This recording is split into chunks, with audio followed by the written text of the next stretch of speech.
بسم اللہ الرحمن الرحیم ایاک نعبد و ایاک نستعین۔ میں اپنے پاکستانیوں سے آج ایک اہم پریس کانفرنس کر رہا ہوں اور میں یہ چاہتا ہوں کہ اس کے اوپر ذرا سب جو دیکھ رہے ہیں بڑا ذرا غور سے میری باتیں سنیں۔ دیکھیں، ایک بیرونی سازش کے تحت ہماری گورنمنٹ کو ہٹایا گیا اور بیرونی سازش کے ساتھ جو ملوث تھے، جن کو کولیبریٹرز کہتے ہیں، وہ لوگ جن کو میں میر جعفر اور میر صادق کہتا ہوں، انہوں نے مل کے یہ بیرونی سازش کو کامیاب کیا۔ اور یہ جب ہماری حکومت گرائی گئی تو کن جگہ پہ بڑی خوشی بنائی گئی۔ ہندوستان کے آپ میڈیا دیکھ لیں، ایسے لگا جس طرح کہ کوئی ہندوستان کا ہی کوئی پرائم منسٹر بن گیا۔ اسرائیل میں بڑی آپ ان کی میڈیا دیکھیں تو وہ بھی خوش ہوئے، اور مغربی میڈیا جو مجھے جانتا ہے، ہندوستان کا میڈیا بھی مجھے جانتا ہے، ان کے اندر بھی ایک رجیم چینج کو کسی نے اٹھایا نہیں، کیونکہ وہاں بڑا برا سمجھا جاتا ہے کہ باہر سے بیٹھ کے کسی ایک جمہوریت کو گرایا جائے۔ تو آج وہ آگے چل رہی ہے وہ سازش، اور میں اس سازش کی آج پہلے ایک چیز سے شروع کرتا ہوں۔ اس خوفناک سازش کے اندر ایک پلان بنا ہوا ہے کہ ملک کی سب سے بڑی پولیٹیکل پارٹی کو اپنی فوج کے ساتھ لڑا دیا جائے، یعنی ہمیں اور فوج کو ایک ایسا پیش کیا جائے کہ ہم ایک دوسرے کے کوئی مخالف ہیں، اور یہ ایک پلان کر کے کیا جا رہا ہے۔ میں صرف جو آپ سب دیکھ رہے ہیں، میں آپ کو یاد کرانا چاہتا ہوں کہ جب ہماری گورنمنٹ چل رہی تھی تو سب سے زیادہ تنقید جب آتی تھی ہندوستان سے تو وہ یہ کیا کہتے تھے؟ عمران خان فوجیوں کا، پاکستانی فوج لے کے آئی ہوئی ہے، ان کا پتلا ہے، سب سے زیادہ یہ کہتے تھے۔ اور مسلسل ان کو تکلیف تھی کہ جی یہ ایک ہی، آپ اس چیز کا علم ہے یا نہیں نہ ہو کہ ایک ہمارے سوشل میڈیا کے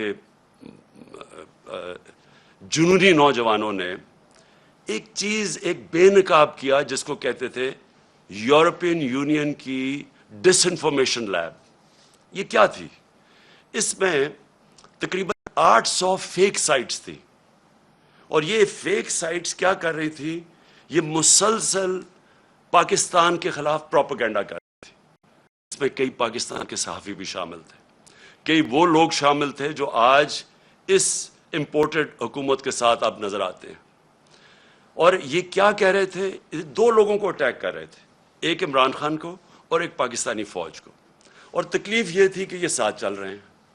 اب میں آپ کو ذرا تھوڑا پیچھے لے جاؤں کہ جب ممبئی کے اٹیک ہوا، دہشت گردی کا اٹیک ہوا ممبئی میں، تو آصف زرداری نے ایک بیان دیا تھا کہ پاکستان کا جو D G I S I ہے اس کو ممبئی بھجوایا جائے۔ یعنی سوچیں کہ اپنا ملک کا اس وقت صدر تھا، کہتا تھا اس کو ممبئی بھجوایا جائے، اور پھر یہی آصف زرداری حسین حقانی کے ذریعے امریکنوں کو میسج پہنچاتا ہے کہ امریکنوں کو کہہ رہا ہے کہ پاکستان کی فوج سے آصف زرداری کو بچائیں۔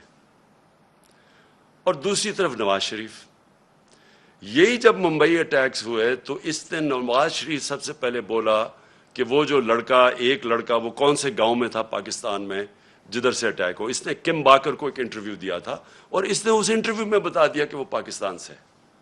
یعنی پہلے ہی ایک بہت بڑا ایک پاکستان کے خلاف ایک مہم چلی ہوئی تھی، اور خاص طور پہ آئی ایس آئی اور پاکستانی فوج کو ٹارگٹ کیا جا رہا تھا۔ تو نواز شریف نے پہلے کہا یہ، پھر ڈون لیکس کیا تھی؟ ڈون لیکس کے اندر نواز شریف، اس کی گورنمنٹ باقاعدہ یہ کہتی ہے کہ جو دہشت گردی ہندوستان کے خلاف ہو رہی ہے اس میں پاکستان کی آئی ایس آئی ملوث ہے، پاکستان کی فوج۔ اور نریندر مودی بار بار پاکستان کے سپہ سالار جو تب تھے جنرل رحیل، بار بار یہ کہتے تھے کہ وہ دہشت گرد ہے، دہشت گردوں کا سردار ہے۔ اور نواز شریف اس کو شادی پہ بلا رہا تھا، اسی نریندر موڈی کو. اسی نریندر موڈی کو جب کھاٹمانڈو کے اندر سارک کانفرنس ہوتی ہے تو برکا دت جو ان کی لیڈنگ جرنلسٹ ہیں وہ اپنی کتاب میں لکھتی ہے کہ چھپ کے سائٹ پہ نواز شریف نریندر موڈی سے میٹنگ کر رہا تھا اور اس کو یہ کہہ رہا تھا کہ میں اپنی فوج سے مجھے بچائیں، یعنی اپنی فوج سے ڈر کے. اب یہ وہ لوگ ہیں جو آج ہمیں کہہ رہے ہیں کہ ہم جناب غدار ہیں. ان لوگوں کے پیسے باہر پڑے ہیں، ان کی اربوں ڈالر باہر پڑے ہوئے ہیں، ان کی کرپشن جو یہاں سے پیسہ چوری کر کے لے کے گئے اس کے اوپر داستانیں لکھی ہوئی ہیں، بیرون ملک کتابوں میں مینشن ہے، BBC کی ڈاکیومنٹری میں ان کی چوری کا مینشن ہے کہ یہاں سے چوری کر کے پیسہ باہر لے کے گئے. یہاں ان کے اوپر پتہ نہیں کتنے کرپشن کیسز ہیں. تو آج یہ بتایا جا رہا ہے کہ ہم اپنی فوج کے خلاف ہیں اور یہ اب محب وطن وہ پاکستانی بن گئے ہیں جو کہ آ کے ہمیں غدار کہہ رہے ہیں. دیکھیں یہ سازش اتنی خطرناک ہے کہ اگر ایک ملک کی سب سے بڑی جماعت کو اگر آپ اس کی فوج کے سامنے کھڑا کر دیں اور ان کے اندر اختلافات پیدا کر دیں، اس سے زیادہ ملک کو نقصان کوئی چیز نہیں پہنچا سکتی. میں 18 سال کا بھی نہیں تھا جب میں ایسٹ پاکستان میچ کھیلنے گیا، مجھے یاد ہے 1970 مارچ میں، اور میں میرا فرسٹ کزن تھے بریگیڈیئر شفیق، ان کے ساتھ ٹھہرا ہوا تھا. تب مجھے پتا چلا کہ وہ کتنی نفرت اپنی فوج کے اندر اور وہ بنگلہ دیش کی جو سب سے بڑی جماعت ہے اس کے اندر پھیل چکی تھی. اور اس کے بعد ہم سب جانتے ہیں کہ ہمارا ملک ٹوٹا. ہمیں پتہ ہے کہ ہمارا ملک جب آپ ایک سب سے بڑی جماعت اور فوج کے بیچ میں جو ہوا، یہ پاکستان کی تاریخ کا سب سے افسوسناک واقعہ کہ ہمارا ملک ٹوٹ گیا. آج وہی کوشش کی جا رہی ہے.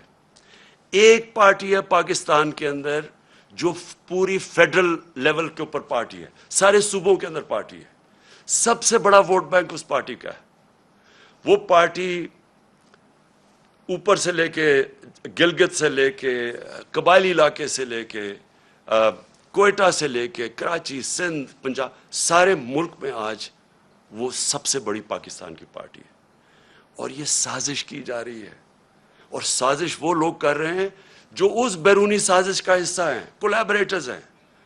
وہ سازش کیوں کر رہے ہیں؟ اب میں بتاؤں ہوا کیا. پہلے ہماری گورنمنٹ گرائی گئی، انہوں نے سمجھا کہ ختم ہو جائے گا. یہاں جب گورنمنٹ جاتی ہے لوگ مٹھائیاں بانٹتے ہیں، وہ پبلک سڑکوں کے اوپر آ گئی. پھر ہم نے ایک پرامن احتجاج کرنا تھا 25 مئی کو. انہوں نے وہ یعنی عوام کے خلاف جو ظلم کیا ہے، یعنی کبھی اس ملک کی تاریخ میں ایسی حرکتیں نہیں ہوئی. 2-2, 3 بجے لوگوں کے گھروں میں جا کے وہاں عورتوں نہ چادر نہ چار دیواری کی فکر، وہاں انہوں نے دہشت پھیلائی. کبھی ایسی دہشت نہیں پاکستان میں پھیلائی گئی جس طرح کی شیلنگ کی فیملیز پہ، لوگوں پہ. یعنی جو انہوں نے کر سکتے تھے وہ ظلم کیا. اور اس کے پیچھے ایک ہی سوچ تھی کہ اس کو کرش کر دو پارٹی کو. ان کے ممی ڈیڈی ٹائپ لوگ ہیں، یہ جب ہم پورا زور لگائیں گے، ان کو ڈرائیں گے، یہ سارے گھروں میں بیٹھ جائیں گے. اس کے بعد آ گیا بائی الیکشن کمیشن پوری طرح ان کے ساتھ ملی ہوئی. اس نے ہر حربہ استعمال کیا ان کو جتانے کے لیے نون لیگ کو. ایڈمنسٹریشن ساری ان کے ساتھ ملی ہوئی. پوری انہوں نے کوشش کی وہ الیکشن، اور ان کو پورا اعتماد تھا کہ وہ الیکشن جیت جائیں گے. اس طرح کی پبلک نکلی کہ پاکستان کی تاریخ میں کبھی بائی الیکشن کیا، جنرل الیکشن میں اس طرح پبلک نہیں نکلی. اور سارے جو منصوبے تھے ان کے فیل ہو گئے، اور یہ ساری جماعتوں نے مل کے الیکشن لڑا اور وائپ آؤٹ ہو گئی پنجاب سے. اس کے بعد اور خوف مزید آ گیا ان کو. اور اب یہ جو مرحلہ جس میں ہم اب آ رہے ہیں، یہ اب وہ مرحلہ ہے. اب یہ کیا کوشش کر رہے ہیں؟ پہلے تو یہ جو سارا پوری کیمپین کی ہوئی ہے کہ کسی طرح ہماری اور فوج کے بیچ میں ہماری لڑائی شروع ہو جائے. دوسری چیز کہ انہوں نے اب پورا پلان بنایا ہوا ہے کہ ہمیں پارٹی کو توڑنے کا.